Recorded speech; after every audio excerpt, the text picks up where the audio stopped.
Questions and answers.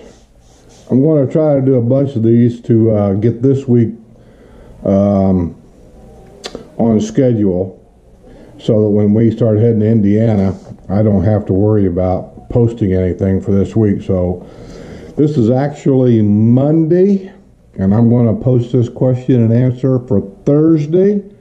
So any questions that comes in Tuesday and Wednesday and Thursday, I'll have to just postpone those questions till next week. Sorry, but I've got to go to Indiana for family business, and I just have to do it that way. I forget who this was, but you'll know who you are. Is solar attic fans allowed, and can I put in an electrical fan for backup? Yeah, solar attic fans are allowed. There's a lot of them around. I'm thinking about getting one. The only thing that I have been suggested by two of my friends that both have solar attic fans is that they said get a toggle switch put on it down in the garage so you can shut it off. Otherwise, I guess they have a tendency to just kind of like run all the time. So I said, okay, I'll remember that. I'm not sure that they actually do that much good. I mean, I don't know yet. I'm still investigating because attics are hot by nature. And a solar fan doesn't really, I don't know if it cools it down that much. The whole idea of a solar fan is they're going to put a vent in the roof. The fan is actually blows the air up. It sucks the air out of the attic and blows it up and out. So it brings in air from your vents along the side of the house. It brings that air in and up. So yeah, it'll probably cool it down, somewhat. I don't know how much though. So that's the part that I'm just not too sure about. But that, along with some insulation over the garage, I'm sure would help. So, and that's what I intend to do. Can you put an electric fan up there for backup? I don't see why not. The only thing is, if you're planning on doing it yourself, I wouldn't do it. That's just my own personal opinion. I don't know what you do for a living.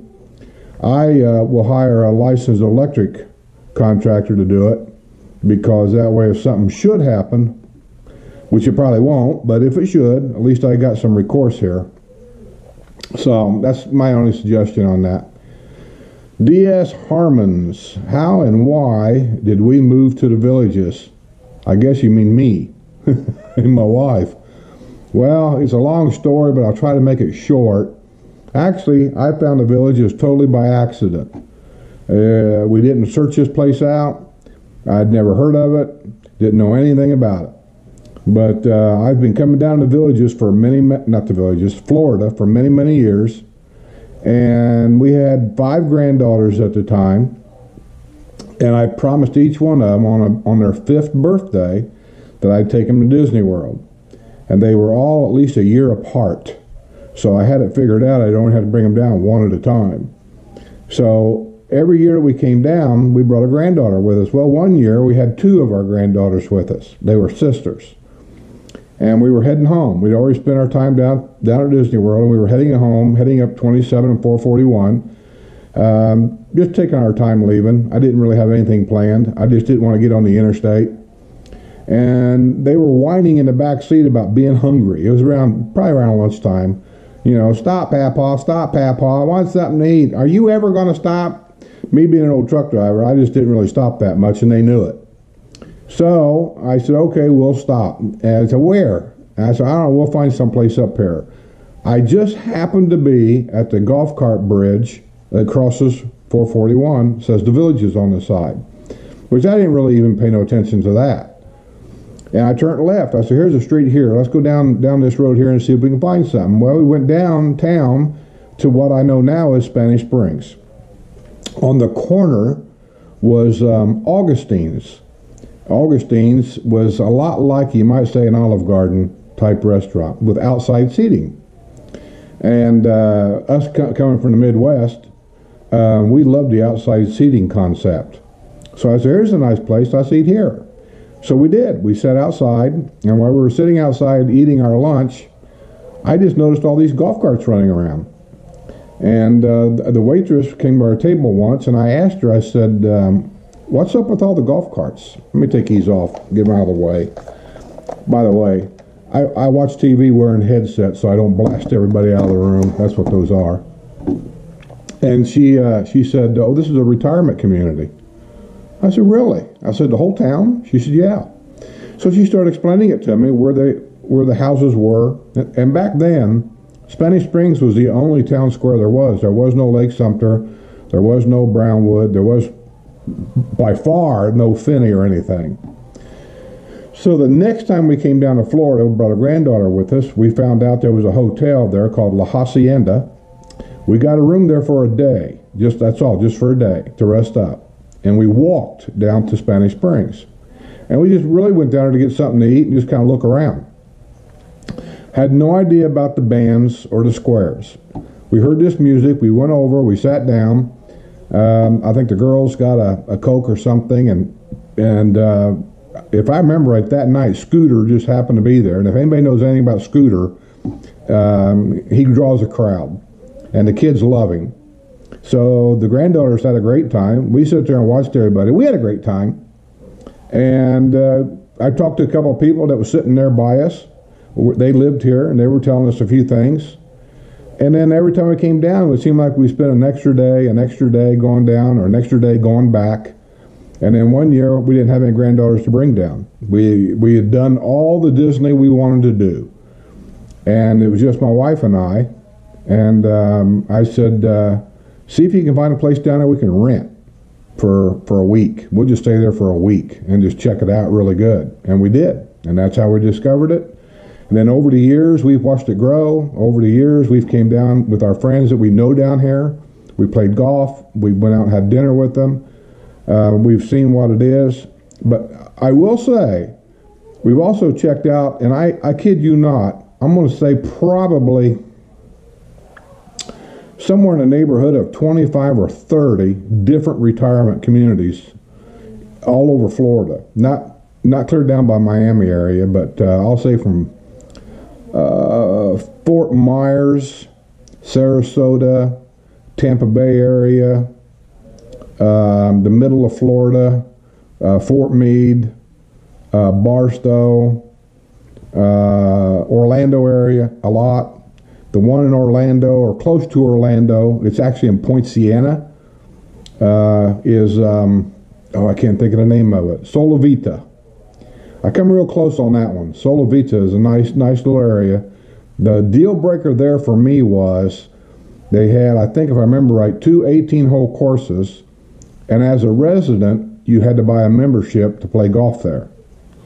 They said they give you a discount, but I just found it kind of ridiculous. They were, at that time, for me only, it was like $1,800 a year for a membership, which, hey, trust me, on a country club course, that's not bad at all. I know that.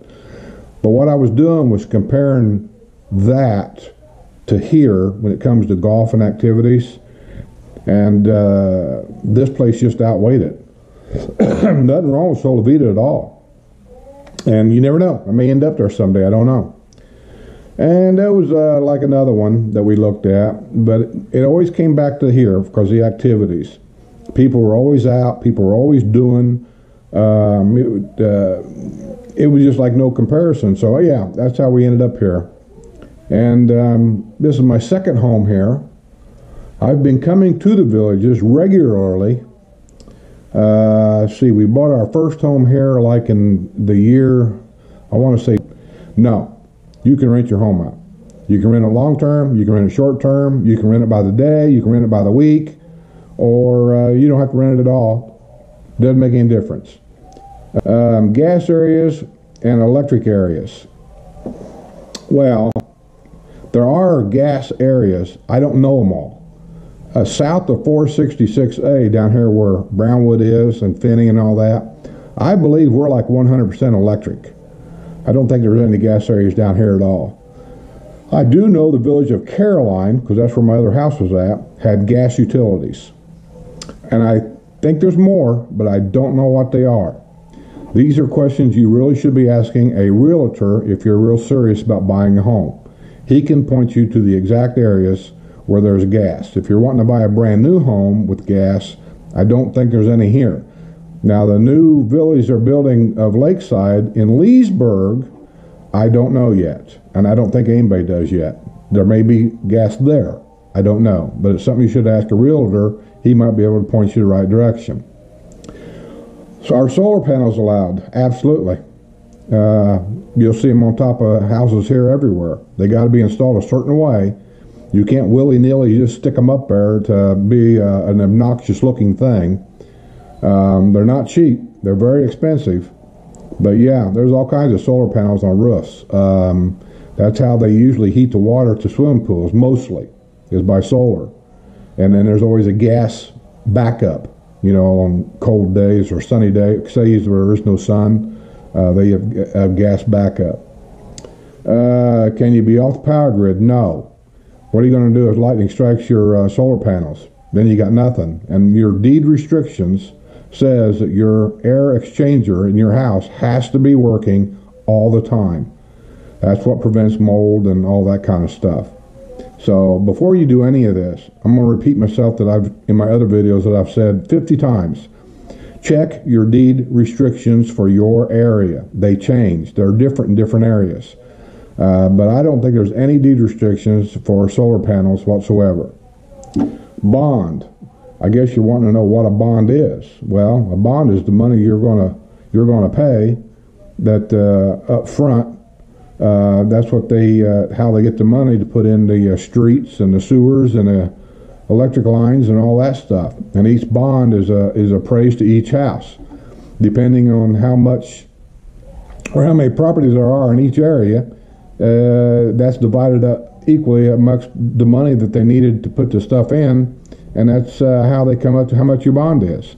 I would say the average bond for the average home is somewhere between $20,000 and $22,000. You can pay it off anytime you want. You can pay it off the day you buy the house. You don't have to, but you can. Outdoor security cams. Yeah, you can do that. Just don't have them pointed at your neighbor's house. There could be a problem there. But I got 2 or 3 neighbors that's got outdoor security cams because they're here part-time, and they like to be able to look on their phone or their computer at home and just look at their house. They just feel better about looking at it. Do you need it? No. We have enough home watch service around here that comes to our neighborhood 24 hours a day, 7 days a week. Every village in the villages has those. And break-ins and things, I'm not going to say don't happen. It's a rarity. It seems like they take spells. You'll hear about an area where 2 or 3 of them will happen. They catch them, and then you don't hear about it for a long time. And then maybe it'll happen again somewhere, and then you don't hear about it for a long time. I haven't heard about a home break-in now for quite a while. I mean, quite a while. I don't know how long, but it's been a while. What you will hear about once in a while is a stolen golf cart. Somebody goes up to the square, left the key in the golf cart, they come back after eating dinner or something like that, the golf cart's gone. More times than not, what happens is, I'm not saying they don't get stolen by some rotten people, they do. But generally, at least 50% of the time, what happens is, these golf carts all kind of look the same. And if you go down there and you've got a red golf cart, there's 1,001 red golf carts. If a guy goes to City Fire and has one too many beers, he walks out to a red golf cart and there's a set of keys in it, he might think it's his, he'll take it home. And it's really not stolen, technically, but yeah, that happens a lot. You hear about guys on the golf courses all the time, they'll come back and they'll say, hey, did you guys see a putter on that last green? I left my putter back there. I said, no, we didn't see it. Then they sometimes they get a little huffy, they think you're lying to them, they think you stole it. No, did you check your partner's bag? And then they think about it for a while, and more times than not, he just put the putter in the wrong bag. It's right there. It's just in his buddy's bag. So those things happen all the time. Oh, Jimmy D. How to rent out a home. There again, problems. First of all, rent it out to what we are. We're an 80-20 community. That means 80% of the people here have to be age appropriate. The 20%, here's exactly how that's supposed to work. 80-20 means that 80% of the homes have to have at least one person living in that home 55 years of age or older. The 20% was set aside because if a man was, say, 55 years old, but he was married to a 50-year-old woman, let's say he died first. She's left at 50 years old, but she's not age appropriate. But they set that aside for the 20% because that will allow her to stay in her house. That's what that was actually for. But they've got this thing so twisted and out of shape anymore that I don't even know who enforces that rule anymore. So just make sure they're age appropriate and you won't have any problem. And I'm going to tell you how to rent it out. You go to Villagers Homes 4, number 4, Villagers with an S, Homes with an S, 4, number, rent.com. And go clear to the bottom of that website, and down at the bottom you'll see buttons you can push for designer homes, patio villas, courtyard villas, all these things. That's how you rent your home. It's like $190 a year to put your home on there. You got to send her the pictures of it. She'll post them for you, and then all that information you see on there, that'll be open for you. You put that on there. You go on your website, you type it in, you own that website, you type it in, or you own that page, I should say. You type it in, how much you want, what months are for rent, which months are not, all the information, what comes with the home, all that stuff. And by doing that, you're going to get all the response you want, especially for January, February, March, and April. Those are the biggie months. And you're going to get all the response you need. And here's how you handle the rent. You want to get a good security deposit, and that has to be paid directly to you within 10 days of acceptance of the rent. I always had a lease set aside where I could email it to them, and they would sign it, and then they would email it back to me. When you rent a house and you have to get a home watch guy, go to www.affordablehomewatch.com. He's $40 a month. I know the guy personally, and he will check on your house every week for $40 a month. He'll pick up your newspapers. He'll sweep out your lanai, and then when your renters leave, he'll come in the day before the new renters take over, and he'll completely clean your house out. He charges $55 to totally clean the house out. He does a really good job, and I'd highly recommend him. After that, then you want to have it in your lease to where they have to pay you your rent 45 days prior to occupancy. And that means if you're rented out for January, February, March, you should be getting around a $12,000 check in November, Thanksgiving time.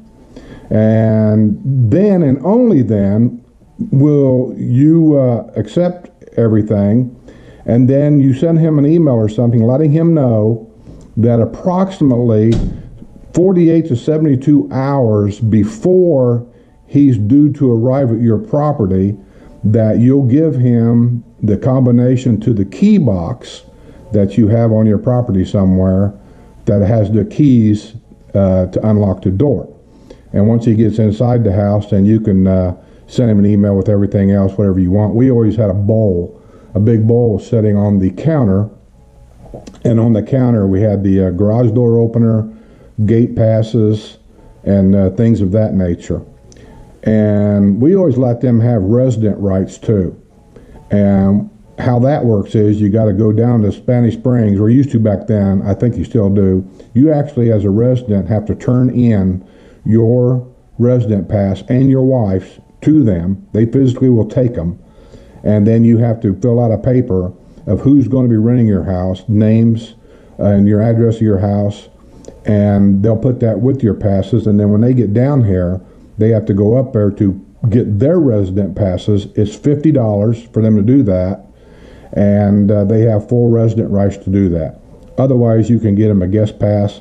Technically, you're supposed to be here to give them that guest pass, so that's why I always relinquish my residence pass, because if I had to come down to give them their guest pass, it just was impractical for me. And so anyway, that's how I did it. So hopefully that'll help everybody. And until then, I'll see you tomorrow, and I'll catch you on the other side.